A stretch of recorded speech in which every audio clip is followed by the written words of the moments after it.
So I was always a writer, well before I became a doctor. Telling stories, thinking about stories, reading widely. When I became a doctor, I gravitated towards a field that is very language-based, and that was no accident. Welcome to Writers' Voices with Monica and Caroline. I'm your host, Monica Hadley, and with me is my co-host and mother, Caroline Kilborn. And good day, everyone. I hope it's nice where you are. It's nice here. It is nice here.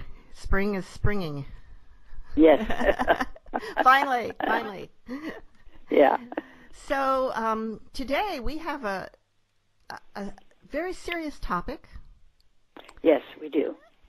But it's also a very affirming topic. Yes, it is. And it's important. It's important for everyone. Because we just don't know what the future holds or the future of our loved ones. And so this is a very important topic that we need to all consider. Our guest today is Sunita Puri, and she is an assistant professor of clinical medicine at the University of Southern California and the medical director of palliative medicine at Keck Hospital and the Norris Comprehensive Cancer Center. She's also the recipient of a Rhodes Scholarship and a McDowell Fellowship and has published essays in the New York Times, Slate, and Journal of American Medicine, and she lives in Los Angeles. The title of her book is That Good Night, Life and Medicine in the 11th Hour. And welcome to Writers' Voices, Sunita. Thank you so much for having me. So this book is really a kind of an introduction for a lot of people to the whole concept of palliative medicine. So maybe we can start with explaining what that is. Certainly. So palliative medicine is a newer subspecialty in medical care that focuses on treating the physical, emotional, and spiritual suffering that comes when a patient and family are facing a serious illness. And a lot of people think that palliative care and hospice are the same thing. Mm-hmm. So just to be clear on the distinction, hospice is a type of palliative care that we provide to patients who are in the last 6 months of their life. But palliative care is available at any stage of one's illness. And it can be provided right alongside other treatments like chemotherapy for your cancer or dialysis for your kidney failure. So that's a very important distinction for people to know. Whereas hospice is usually when other treatments have been withdrawn? Yeah, so when we transition to hospice care, we're usually at a point where the burdens of treatment are much greater than the benefits of treatment. So, for example, if someone's cancer was very widespread and chemotherapy was just making them sicker and sicker, then that's the point at which we would say, instead of focusing on treating the disease by using chemo, we're going to use the services of hospice to make sure that your quality of life is the best we can give you until you pass. Now, with palliative care, is it restricted to patients that have a terminal illness? No. So palliative care is available at any point in any serious illness. So, it's also available, I should note, for patients who don't have a cancer diagnosis, because I think a lot of folks think you need to have cancer to be on palliative care or hospice. So a very typical patient example I can give you is someone who, may have had a few health problems and is now in the intensive care unit, intubated on a breathing machine and on some intensive blood pressure medicines because they have a very, very bad pneumonia. And that person doesn't necessarily have a terminal illness, but they have a very serious illness, and we're not always sure what their outcome is going to be. So our team getting involved early when somebody is going through something that difficult helps us to get to know the family and sometimes the patient if they're cognizant, and to try to help them understand where they are at every stage of the illness process and to make decisions that feel to be the best for themselves. And that's not easy. It's certainly not easy. No. No. You have some experience with this, don't you, Mom? Yeah, I do. But you know, the thing is, some people do not want to face the reality, and sometimes the family doesn't want to face the reality, and that's what makes it very difficult, I think. Absolutely. And I think, in the book, I write about several particularly challenging families that I had to take care of who, may not have been willing to listen to just how sick their loved one was, no matter how many times myself and other physicians tried to explain it. And those situations are extremely tense for the medical team, the nursing staff, and for the family in different ways. But it's very disabling for us to feel like we are providing care that a family wants that is not necessarily what a patient would want for themselves. So these are very tough situations for everyone involved. But again, I think the earlier that the reality of someone's illness is explained to the family, the more time they have to process and come to terms emotionally with what it may mean to lose someone they love. Yeah, that's the thing. If someone is on a breathing tube, it's difficult for them to communicate. Of course, they can write how they feel, but sometimes they're also in almost a coma state, and that makes it even more difficult. How do you handle that?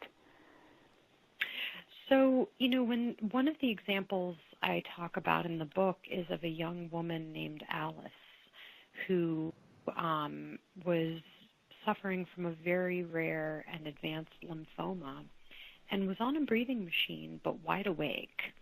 And those situations are actually very rare. Usually when someone's on a breathing machine, we need to sedate them so that they don't feel the discomfort of the tube in their throat, which is extremely uncomfortable. So they don't fight it, yeah. Yeah, exactly. And Alice was wide awake. So I was actually able to capture her thoughts by having her write things out. But even writing things out, when you're in that a weakened state, it can be very difficult for people even to hold a pen, let alone I can imagine. form actual characters. So, it's a real challenge, and I think sometimes people end up on breathing machines or on other advanced therapies in the ICU, and we know that situation is coming and have not discussed it. And those are the things I hope will change in the future, because I think we need to really reckon as a society with why we avoid talking about death and dying and even serious illness and suffering. Because the patients I see who, for example, might be suffering from terrible heart failure or end-stage kidney disease or certainly widespread cancers, and they end up on a breathing machine, I think it's a huge missed opportunity to have discussed with them whether they would want that, especially if their underlying medical problem may not be reversible. Right. Well, that's a real challenge for people, for the medical people, to know what to do. My first husband, he had kidney failure and so forth, and he was, in the last, he finally had developed pneumonia and then passed away, and so it was difficult. It was. Oh, and these situations are always difficult. Oh, yeah. And I wanted to ask you, some people have told me that this has happened to them, that they're with their loved one for, seems like, hours and hours, and then they step away for a little bit, and that's when the person passes. Does that happen? I think that people sometimes want to wait until their loved one is gone to spare them the pain of the final loss.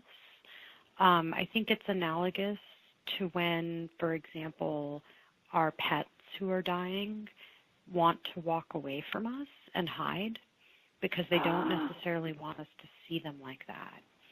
I think I've certainly had that experience a number of times where people wait until their family members are gone and then they pass. Because I had that experience with my husband too. I was sitting by his bedside and he was on oxygen, and I looked away and there was nothing to look at. I looked at a blank wall, and at that moment is when he passed. And I couldn't understand why I had turned and looked away, So, Mom, because you are in your 80s, although you certainly seem much younger to me, but is this, this idea of how you want to die, is it something you ever think about? Yeah, it is. I'm so much more fortunate than so many of my peers, in that I don't have any, debilitating diseases, and at least I don't think I do. But you do have to think about it. And actually, it's good if you let your family know what your of course. For instance, a friend of your dad's that was from Bloomfield, his wife had cancer, and she decided. I don't know how old she was, but she decided that she wasn't going to take any treatment. She said, "I've had a good life. I'm just going to let it go." So that happens too. There's all different possibilities. I know we have such a tendency in our culture to think that you have to do everything. You don't want to give up. You don't want to just give up. And also, you don't know what the outcome will be if you do take a treatment. It's possible you could live for many years. Mm-hmm. But, it's sort of like I've had friends who have been in this situation too, and I ask myself, what would I want to do if I were to find out that I had a disease that was almost certainly going to kill me in a year if I did nothing, and if I did have treatment, I might live quite a bit longer, but I probably wouldn't, and I'd be miserable the whole time and not able, or would I do that, take the risk, take the chance, or would I say, okay, let's have as much fun as possible in the time I have left and not spend it in hospitals? Yeah, and some of the treatments, of course, are horrendous, because any time you do something to your body that's going to kill the bad part of things like the tumors and so forth, it's also going to affect some of the good parts of your body. So you have to, there's a lot to think about. Yeah, and like you said, it's very good to let people know what your thoughts on this, let your family and loved ones know what your thoughts on it are before you're in the situation where you can't express it. And I'm thinking, you get in a breathing tube and so forth, and like that one patient was in a breathing tube and in a coma, and or they had sedated him, I think, and that happens probably a lot. So right, they're doing what they're trained to do. Exactly, and of course you were also in a situation like this with your mother, where you had to make a decision. She wasn't able to express herself. But well, she had already expressed herself, though. See, she had written a letter and said that she did not want extraordinary measures. She did not want a feeding tube. She did not want, How old do you think she was when she wrote that letter? I don't know. That I don't know. It would have had to be a few years before, because she had senile dementia. Right. So she was obviously not able to think clearly for several years. So and when she wrote the letter, did she give it to you? Yes, she did. Okay, so she was very clear about that, and so when you were faced with the situation where you were going to have to put a feeding tube in. Mm-hmm.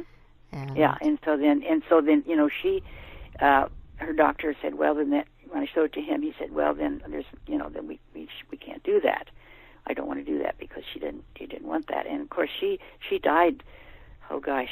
Very quickly after you made the decision. Very quickly after that. Yeah. I think it was that night. where, and they had told you, I remember this, that they'd said, well, it could take her a week to die. But she passed immediately, and I always felt it was that as soon as she knew that you were okay, even though her mind wasn't working very well, that on on a spiritual or a subconscious level, that she was waiting for you to say, okay, you can go, and then she did. Yeah. Well, that happens, I think, too, to people when they get, when you give them permission to go or whatever. Actually, I've heard of people actually saying to their loved ones, "Okay, it's okay to give up." Yeah. And it isn't really giving up. I mean, I think we need to maybe rethink that being ready for what, I mean, if you believe that there's something else, then it just means you're taking the next step. Yeah. Yeah, right. Yeah. Walking through the door. Walking through the door. Yeah. Knocking on heaven's door. Right. Right. Well, let's return to Sunita. Okay, good. Do you find that even though most people, when asked for themselves, would say they don't want to have those extreme measures taken, those same people, though, when asked about a family member, may say they do? I think it's really hard to make generalizations. There's certainly some instances of that, but there's also many instances of people who might want an advanced therapy for themselves, but not want it for their parent. And truly, what the family wants is much less of concern to me than what the patient wants for themselves. So I'm looking to the family to be that patient's voice if the person cannot participate in discussions. And I'm also having to be really clear about recommending or guiding them through what the best and worst case scenario would be with the different paths that are open for discussion. And I think that is equally incumbent on us as physicians, is to guide people and to make clear recommendations about what may or may not actually be in their best interest. Because otherwise, to put to a family a menu of choices when they're not often in the medical field, I think it's really our job to help them understand the consequences and benefits of each possibility and to make a clear recommendation. Do you find that that doctors who are not in your specialty have difficulty sometimes with that because the urge is to do everything possible, whether it's really going to make a difference in the long run or not? That's definitely something I see, yes. Yeah. And in some ways I have a lot of empathy for my colleagues because none of us were really taught this in our training. I think what we're taught is to telescope onto a list of medical problems and try to fix each one, and not always to look at the whole human being and ask ourselves, just because I can do this treatment, should I do that treatment? And the gap between what we can and should do can sometimes be a very big one, especially with our frail elders who might not be able to walk, but who have an aggressive cancer, and the chemotherapy is theoretically a possibility. But if they can't walk and care for themselves, we would almost certainly devastate their quality of life. So is it the right thing to do? And then, of course, there's the issue that you never really know for sure whether something might fix the issue. And, there's always the rare few who do come out better and can continue to live a good quality of life. So that must make it even more difficult. We always have in the back of our minds the people who beat the odds, for sure. But if we're honest with ourselves, we have many more examples in very critically ill patients or patients with very aggressive cancers. We have many more examples of people who are not the exception to the rule. And part of what we need to help patients prepare for is all possible outcomes. As it stands, we only talk about the good outcomes. And I think that's dangerous, because if we can't achieve it, then we come to the family without having prepared them and tell them that may not be able to pull your loved one or you through. And I think that's horribly unfair. Well, there was the one case you wrote in the book about the father who had told he would not live, and he did live for many more years, and so that's why he was so determined that his son would also beat whatever he had. And I'm sure that happens on occasion as well. Absolutely. And I think our role then is to help people understand the differences between their situation and their loved one's situation, because the two situations were not analogous. And I hear this all the time, where somebody will come to me and say, I have a friend who beat the odds and had, stage 4 skin cancer and beat it. And their loved one may have stage 4 pancreatic cancer. And those two are extremely different. We actually do have therapies to cure metastatic melanoma, but we don't have therapies to cure metastatic pancreatic cancer. So I have to kind of gently help people understand the differences between the example they're giving me and the example at hand. And it's not to say that we can't still try what's reasonable, but it is to say that they must be prepared for the vastly more probable outcome. You're listening to Writers' Voices with Monica and Caroline, and our guest today is Sunita Puri, and she's the author of That Good Night, Life and Medicine in the 11th Hour. Now, Sunita, the book is mostly memoir, in the sense that it's mostly about your life and experience, both how you became a doctor and your early training before you became interested in palliative medicine, and then, of course, your segue into that. But it's also, gives a lot of sort of factual and educational information about the healthcare system and the end of life, issues that come up in the end of life. I'm curious about really why you decided to write this book. So I was always a writer well before I became a doctor. I have written for years, and telling stories, thinking about stories, reading widely, these were all passions of mine. And I think when I became a doctor, I gravitated towards a field that is very language-based, and that was no accident. And I wrote the book because I think I've kind of been writing the book for many years in one form or another, and it was always my dream to write books.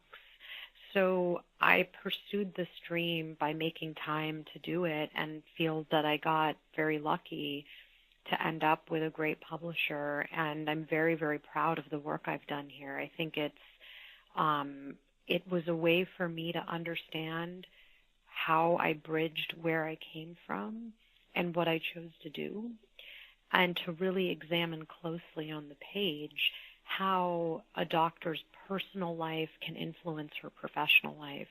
Because regardless of whether we doctors come out and say it, we absolutely do have the influence of our own lives in the profession or subspecialty that we pick. And I also very much wanted to honor at least some of the patients I'd had a chance to take care of over the years, because their examples, I think, are very, very powerful in the choices they made, the choices they didn't make, the difficulties they faced, and how we supported them through it all. My goal was really to put my readers in the position of my patients and to have them consider what they might want for themselves in those scenarios and what discussions they should maybe have now while they're still well enough to have those discussions with their loved ones. Yes, that's very important. Very important. One thing that was interesting to me was that as I was reading your book, the patient's stories really, really drew me in, and I wanted to know how each story would end, even though in most cases, most of your patient's stories end with the patient dying. But still that process was so fascinating, the decisions that they made and how that impacted them, that I wanted to know how it went, what their story was. But is it hard for you knowing that most of your patient stories will end in death? I think it used to be much harder. Like when I first started my palliative care training, now it's been, I think, 5 years ago, it was very tough then. But I think I have come to a good place of being able to see their suffering, to know that I am going to lose many, but not all of them, and to know that though I can't change the outcome, I can still help them fight for every good day possible. And I think this work would not be sustainable if every death devastated me. I think I have to keep a certain amount of distance, but also remain as engaged as I can. And I think I also have to make sure that I'm taking care of myself, especially emotionally, when I'm not seeing patients, so that I can come back to them. So I wouldn't say it's easy, but it has become, I have gotten a better sense of peace around it. Now, Sunita, the book also has a very strong spiritual element, and this is, I think, largely because of the influence of your parents. Do you want to talk about that a little bit and how your parents have influenced you? Sure. So my mother is a physician. She's an anesthesiologist, and my father is an engineer. And yet, though they are both scientists, they are also both very deeply spiritual. And they both came from childhoods of pretty terrible poverty in India.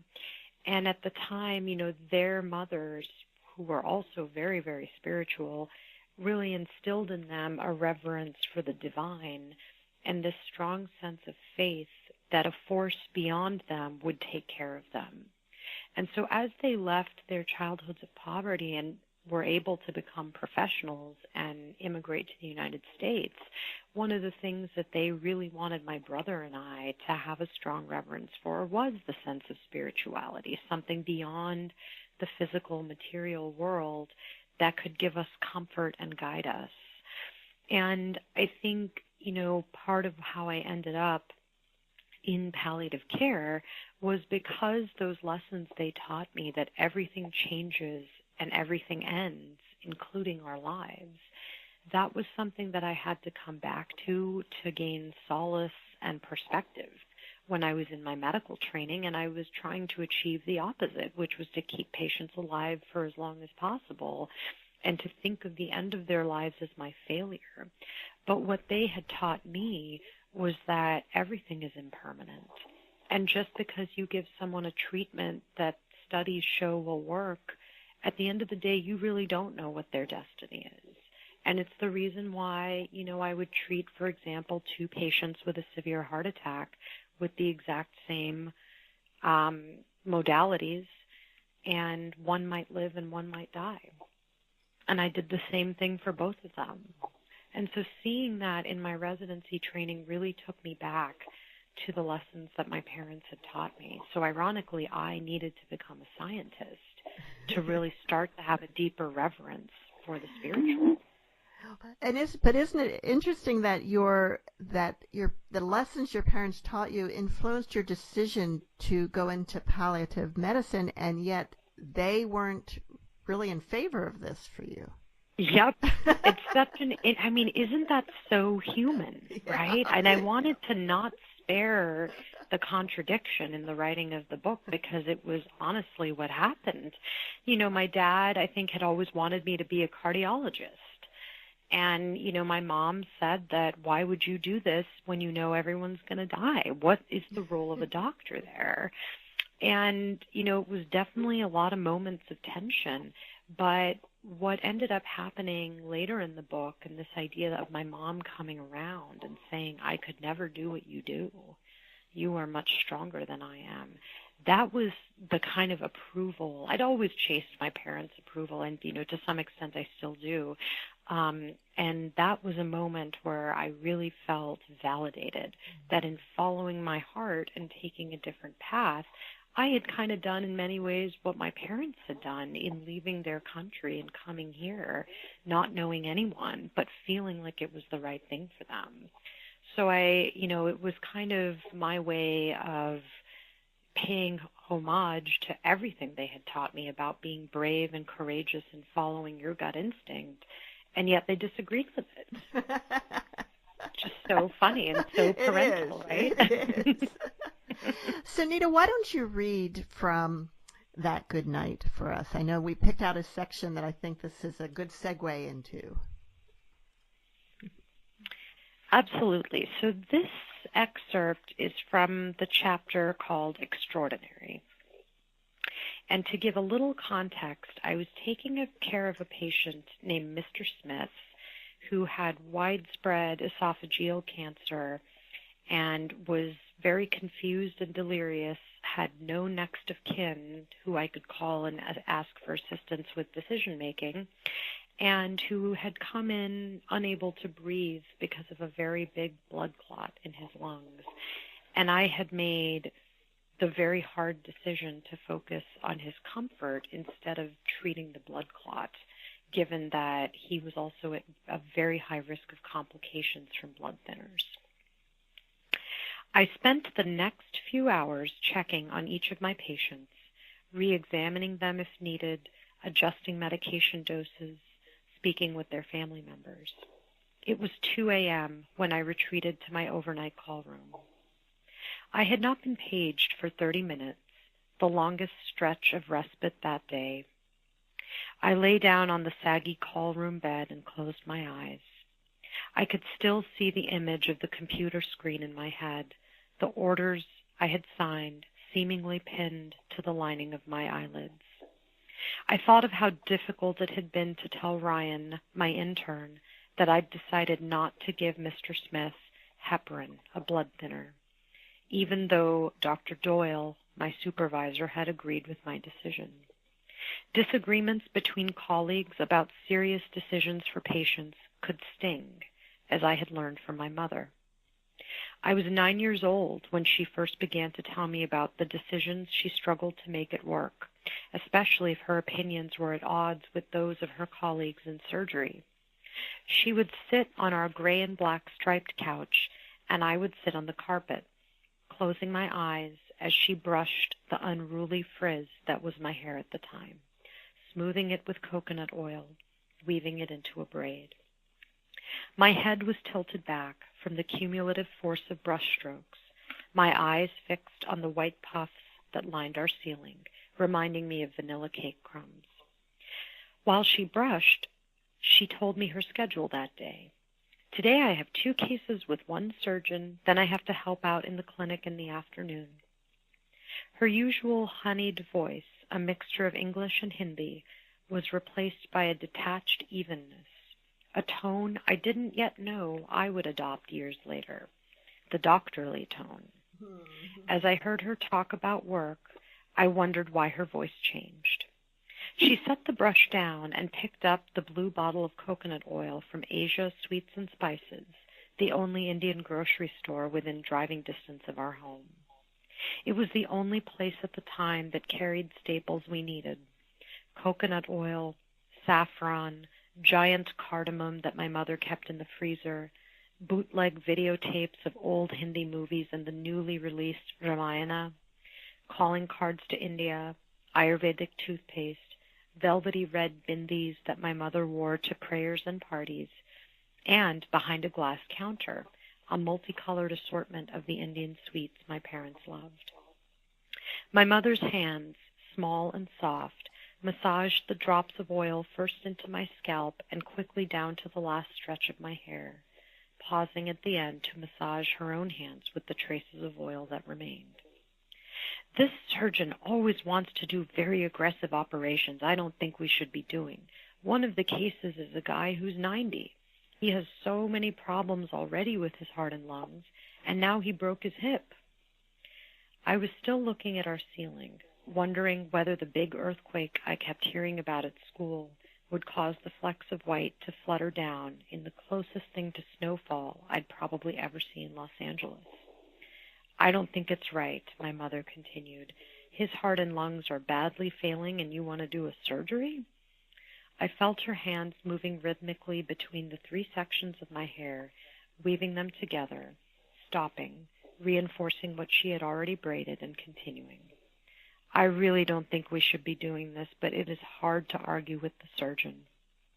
She tied a purple scrunchie to the base of my braid and stood up. Time to go, she said.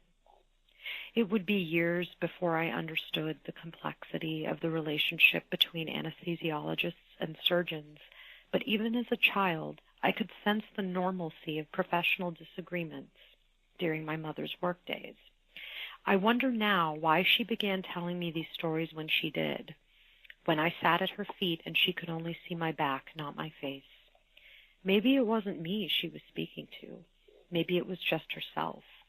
Maybe there was something about the simplicity of braiding your child's hair, of trying to tame it, that enabled her to say out loud how tough it was to bring order to the chaos in which she worked. I now wish there was something I could do to slow the tumble of repetitive thoughts in my head. Was Mr. Smith actually dying?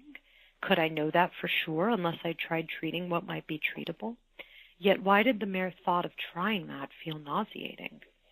Did I do a good enough job of translating my gut reaction, the combination of sickening nausea and the sinking of my stomach that arose when I thought of thinning his blood and placing him on a breathing machine, into a rigorous and intellectual care plan?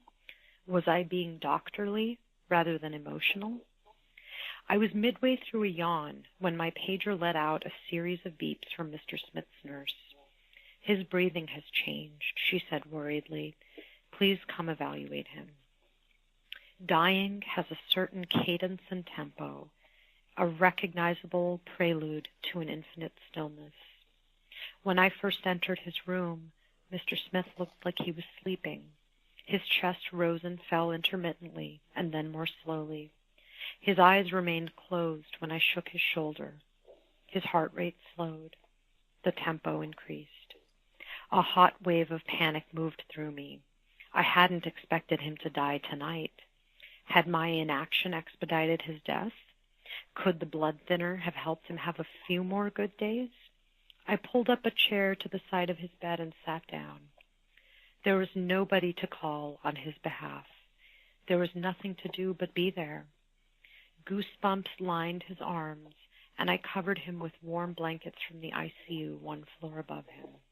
I moistened his drying lips with artificial saliva. Remembering a note referencing his love of folk music, I used my phone to play bluegrass tunes, dispelling the heavy silence around us with banjo, guitar, and pensive lyrics. I reread his tattoo. Where there is light, there must be darkness. All the light and promise of modern medicine, inseparable from its dark potential for suffering. At 3 a.m. that night, I held the hand of a stranger. I watched his lungs expand and release air, first in great heaves, and then in diminished puffs, felt his pulse race and then suddenly slow, looked at his beard and tangled hair and wondered when he last took a shower, when anyone held his hand for this long, whether he would have wanted company or solitude. For a minute, our pulse rates were the same. When it became difficult for me to tell whose pulse I was feeling, I kept my hand on his wrist and placed my other hand against the juncture of my neck and head, noting that my carotid pulse matched his radial pulse, that in this way, for this stretch of time, the pulse of an exhausted resident and her dying patient matched precisely. And then his breathing pattern became irregular. His heart rate slowed again. The dark sky slowly gave way to the navy blue of early morning and the day's first blush. As the sky brightened, Mr. Smith's breathing slowed even more. At 6:37 a.m., he stopped breathing entirely. His body remained, but he had quietly and comfortably moved out, leaving behind his tattoo, his bruises, his clot, his cancer. Thank you, Sunita. And that was from the chapter Extraordinary in That Good Night. You must have taken really extensive notes as you went along to be able to remember those things. That's amazing to me. That's really is. So how many years of practice does this book cover?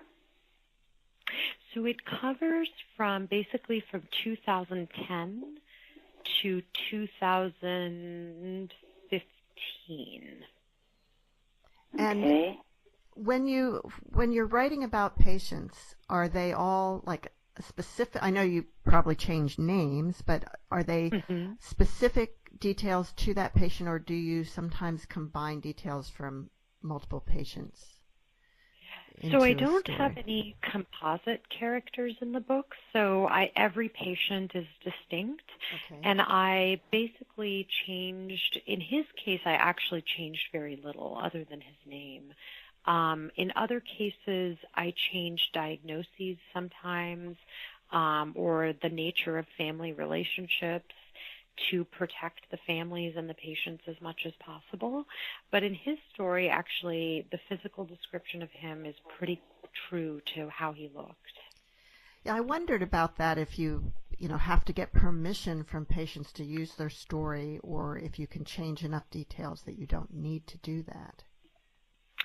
Yeah, so a lot of physician writers actually are able to use the stories without asking for permission, as long as we disguise the details. Okay. And for some people, they feel comfortable just changing names, but I felt that there were in some stories I changed much more than names, but stayed very true to the dilemmas that person was experiencing. Was that tricky for you to do that, to be able to figure out how to do that?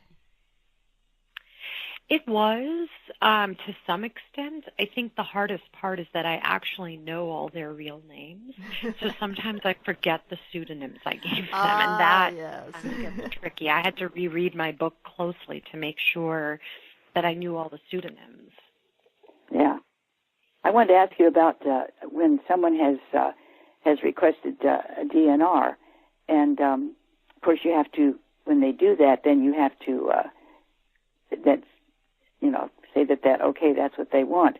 But if they don't have that in place, is there any time when it's used, resuscitation is used in your line of work? So you mean, do I ever have patients who go through resuscitation? Yeah.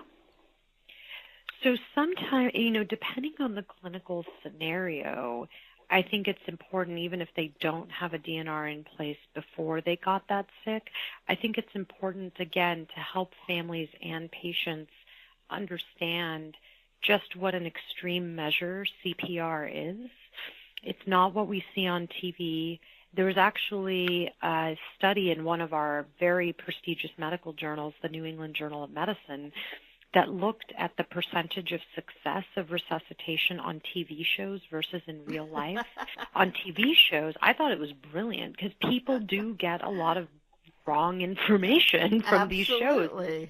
Totally maddening to me, because it comes up in conversations, and I have to restrain myself from going on a tirade about how these shows portray medicine.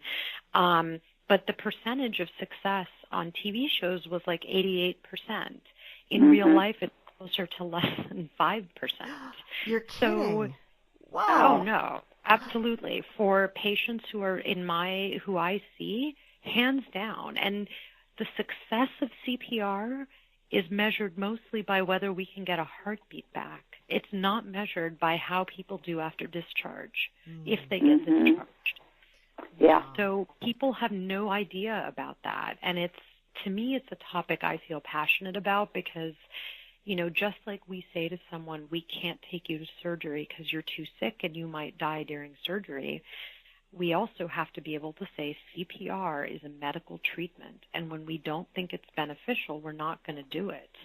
And for the patients I see, for 99% of them, if we were to put them through that, we would break all their ribs. We would cause tremendous harm and suffering at the end of life. And why do that if the underlying problem that would lead to their heart stopping is not one we can change? I mean, CPR was invented for mostly healthy people who suffered a car accident or another traumatic event, like a sudden heart attack out of nowhere. But it wasn't created for people with, dialysis dependence, terrible heart disease, who can't walk. That's someone who's not going to benefit from CPR, and we would only cause harm in doing it. So if someone's in the hospital and they don't have a DNR, but they are in such bad shape that resuscitating them is not really going to help them, the doctors do not have to do it? They can make a call? No. We can talk with the families and explain why we wouldn't recommend or do it. Okay. But I think we're very scared to do that. Yeah. Because we think that should be up to a family. And one thing I learned that I write about in the book is a mentor of mine told me if there's a medical procedure, again, that we theoretically can do, we need to think about whether it will serve the patient. So just like an oncologist might say, you're too sick for chemotherapy, I can't give it to you, we can also say CPR is a medical procedure. We can't offer it if there's no evidence that it would help you. And we instead would make you really comfortable in the dying process. But we have to have that discussion to help people understand that this is not an arbitrary decision. Yeah, yeah. Oh, by the way, as you were reading and you were talking about your mother doing your hair, and she put a scrunchie in your hair, and I don't know if you know this, but scrunchies are coming back. That's wonderful. I know. The 80s are back. The 80s I love it. Back. Oh, gosh. Sunita, when I was reading that good night, I was thinking about another book, another guest that we had on our show some years ago, which was Katie Butler, author of Knocking on Heaven's Door. And I'm thinking, I wonder if she knows Katie. And then I get to your acknowledgments, and yes, you do. How did you get to know her? So I actually was a resident in my medical training when one of my cardiology attendings introduced me to Katie. And that was such a blessing. And she is, has over the years, we've written a piece together. I think she's just a fantastic human being, and she really guided me through the vagaries of publishing and writing a book. And I just, I'm seeing her next week because I'll be up in San Francisco, and I can't say enough good things about her. She and her partner, Brian, are just incredible human beings. And she's a gorgeous writer. Oh, yes. And, of course, she was writing about her parents' end of life and how difficult it actually was to get the doctors to agree to withdraw a treatment from her father, and which ended up prolonging his life in a way that he would not have wanted. And how her mother, having just gone through that, was able to make a decision not to accept heart surgery, and did die too soon, like Katie says. But nobody can time their death perfectly. She may have died too soon, but she died on her own terms.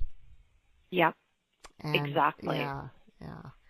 And so do you feel like the medical community as a whole is getting a better understanding of this and more willingness to work with patients like you do instead of pushing extreme treatments on them?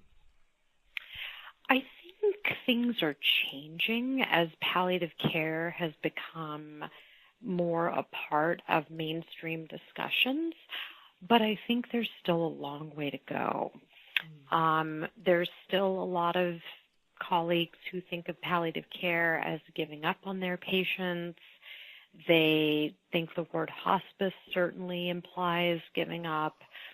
And I think it's going to take time and exposure to more palliative care specialists and patients who are asking for palliative care in order to really change the culture in a meaningful way. And I personally think that we need to start very early on in the training of physicians so that even from the first year of medical school, as they're learning about treatments for different diseases, there should be a parallel track of discussing what are the limits of these treatments and how do you acknowledge if a treatment is causing more harm than suffering, and when do you initiate a discussion about that with families. Do you think if medical school had provided that training to you and it was more integrated into all medical practice, that you might have chosen a different specialty because you wouldn't have seen the need for to specialize in this if it was more integrated throughout? I think it's hard to know. I think I was meant to do this. I really do feel that in my gut.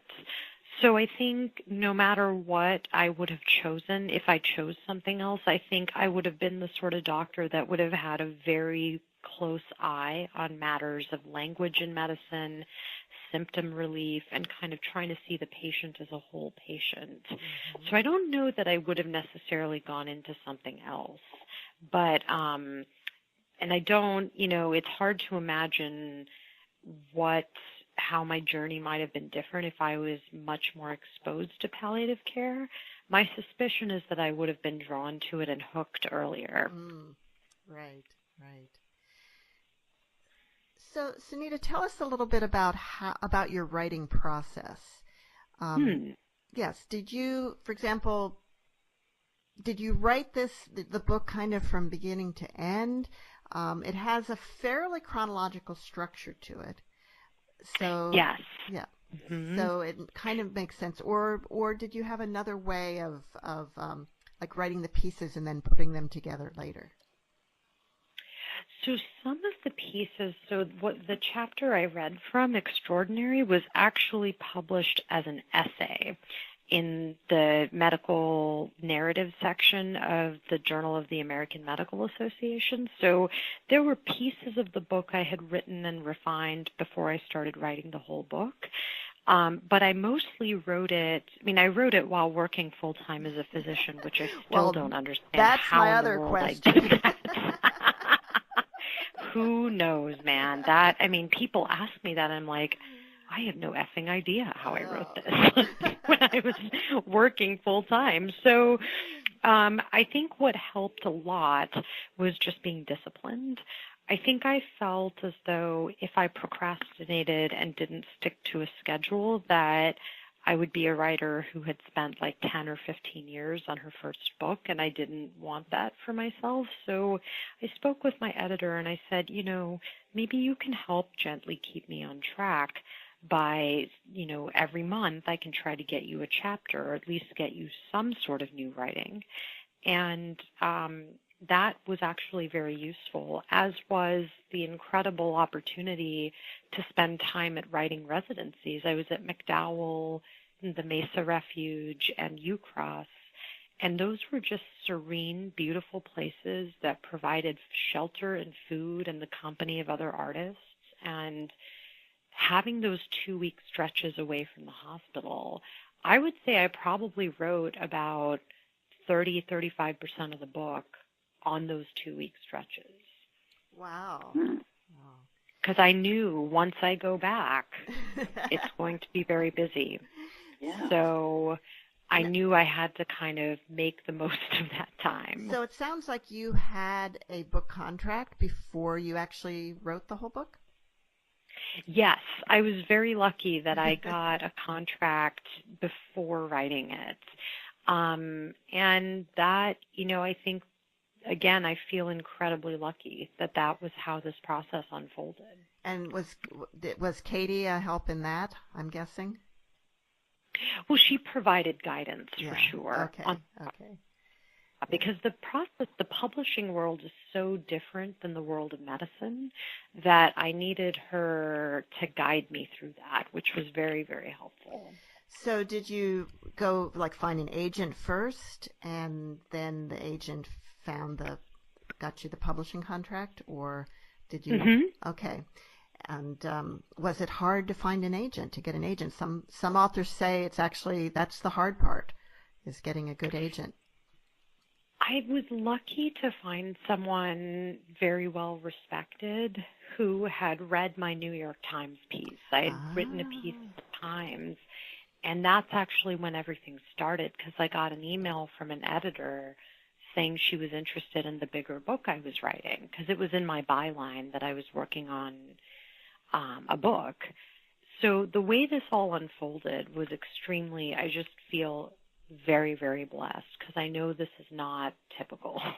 So Absolutely. Well, the product shows that it was, the book in the end proves that it was deserving, that you were deserving of this all along the way. Thank you so much. It was meant That's to be. so kind of you. Yeah. Amen.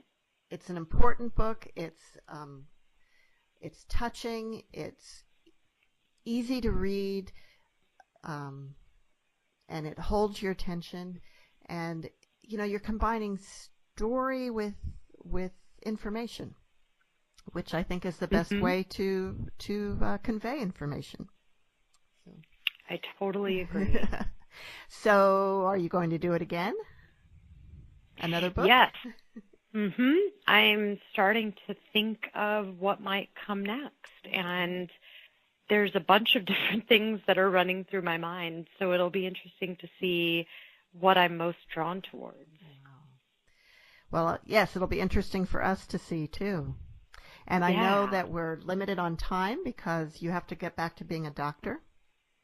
Yeah. By the way, one thing I noticed is that your byline on the book does not say doctor. When it seems like most books written by doctors, it does, or it says MD or something. Why did you choose not to say that? Because I was in the book, I'm wearing my writer's hat. And so I didn't want someone to see MD and expect a certain type of book or a prescriptive book, for example. So it was really, I made that decision because I wanted it to be Sunita the writer being seen rather than only Sunita the doctor. Well, thank you for sharing this time with us today. And thank you for having me. It's been wonderful. And I think your patients are very lucky to have you. Oh, that's so kind of you to say. I'm lucky to have them. Oh. Even though they're going through very difficult things. Believe me, I feel I'm taught something every day by them. Wow. And I think about them a lot. Mom, do you have a closing quote for us today? We're all going to die. And this book is exploring the reality of what it can mean for all of us to live and die with dignity and purpose. Wow. Thank you. And thank you, Sunita. And see you all next week on Writers' Voices.